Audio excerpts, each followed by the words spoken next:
गांव के एक किनारे पर एक पुराना टूटा फूटा मकान था जिसे लोग मनहूस हवेली कहते थे कि वहां रात के समय अजीब आवाजें आती थीं, कभी किसी के रोने की तो कभी किसी के चिल्लाने की। कोई भी व्यक्ति वहां जाने की हिम्मत नहीं करता था, लेकिन विजय नाम का एक युवक जो तंत्र मंत्र में काफी विश्वास रखता था, इस हवेली के रहस्य को जानने के लिए बेताब था। विजय को बचपन से ही तांत्रिक विद्या में रुचि थी।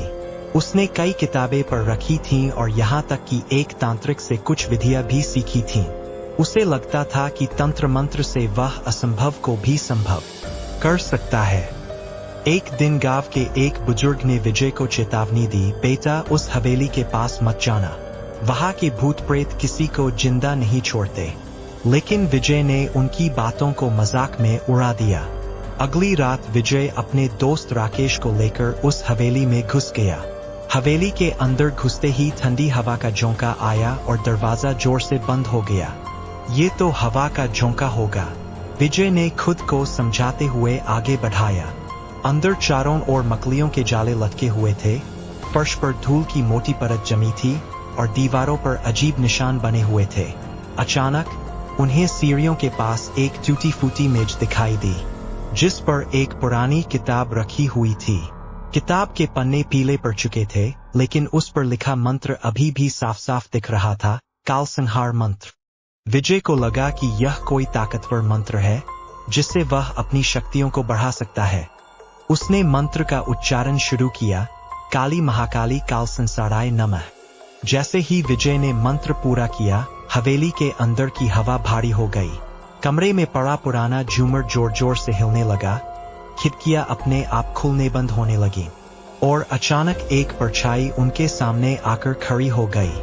वह परछाई धीरे धीरे आकार लेने लगी, लंबे बाल, लाल जलती हुई आंखें और फटी हुई साड़ी में एक डरावनी महिला का चेहरा दिखा। उसकी आवाज कर्कश थी, तूने मुझे बुलाया है, अब तू इसका अंजाम भुगतेगा, अब तू इसका अंजाम भुगतेगा। विजय और राकेश बुरी तरह डर गए। राकेश तो डर के मारे वही बेहोश हो गया, लेकिन विजय अपनी किताब में बताए हुए बचाव मंत्र को पढ़ने लगा। मगर जैसे ही उसने मंत्र का उच्चारण शुरू किया, महिला की हंसी और जोरदार होती गई। तेरे ये मंत्र अब काम नहीं करेंगे, वह महिला गुस्से में दहाड़ते हुए बोली। विजय समझ गया कि वह आत्मा किसी साधारण व्यक्ति की नहीं थी। उसने हिम्मत करके पूछा, तू कौन है? तेरा इस हवेली से क्या संबंध है? तेरा इस हवेली से क्या संबंध है? महिला का चेहरा विकराल होता गया। उसने कांपती आवाज में कहा, मैं इस हवेली की मालकिन थी, मेरा नाम रत्ना था। इस गांव के लोगों ने मुझे डायन कहकर जिंदा जला दिया था। मैं निर्दोष थी, लेकिन उनकी अंधविश्वास ने मुझे राक्षसी बना दिया। अब मैं हर उस व्यक्ति से बदला लेती हूं जो इस हवेली में कदम रखता है। विजय को समझ आ गया कि इस आत्मा को शांति दिलाने का एकमात्र तरीका उसकी अधूरी इच्छा पूरी करना था। विजय ने उसकी आत्मा से पूछा, तुम्हारी अधूरी इच्छा क्या है? रत्ना की आंखों में आंसू आ गए। उसने बताया कि उसकी बेटी सुहानी, जो उस घटना के बाद से लापता थी, उसे अब तक कोई नहीं ढूंढ पाया था। रत्ना की आत्मा को शांति तभी मिलेगी जब उसकी बेटी को ढूंढा जाए। विजय ने अगले दिन गांव के बुजुर्गों से बात की। उन्होंने बताया कि सुहानी को गांव के एक लालची व्यक्ति ने अगवा कर लिया था और उसे एक सुनसान कुएं में फेंक दिया था। विजय और राकेश ने गांव वालों की मदद से वह कुआं खोज निकाला।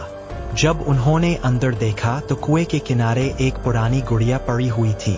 गुड़िया के नीचे एक पोटली थी जिसमें सुहानी के कुछ पुराने कपड़े और उसकी पहचान का लॉकेट था। विजय ने वह पोटली लेकर हवेली में वापस जाकर आत्मा को दिखाया। रत्ना की आत्मा की आंखों से आंसू बहने लगे और उसके चेहरे पर शांति का भाव आया। अब मुझे मुक्ति मिल गई, धन्यवाद विजय। यह कहकर रत्ना की आत्मा धीरे धीरे हवा में विलीन हो गई। हवेली में बहती ठंडी हवा अचानक शांत हो गई, खिड़कियां स्थिर हो गई और माहौल एकदम सामान्य हो गया। गांव के लोगों ने विजय को अपना रक्षक मान लिया। उन्होंने हवेली को तोड़कर वहां एक छोटा सा मंदिर बना दिया, जिसमें रत्ना और उसकी बेटी सुहानी की आत्मा की शांति के लिए रोज पूजा होती है। विजय को एहसास हुआ कि तंत्र मंत्र से अधिक महत्वपूर्ण है इंसानियत और अच्छाई, और यही उसकी सबसे बड़ी सीख थी। बुराई पर हमेशा अच्छाई की जीत होती है, चाहे रास्ता कितना ही डरावना क्यों न हो।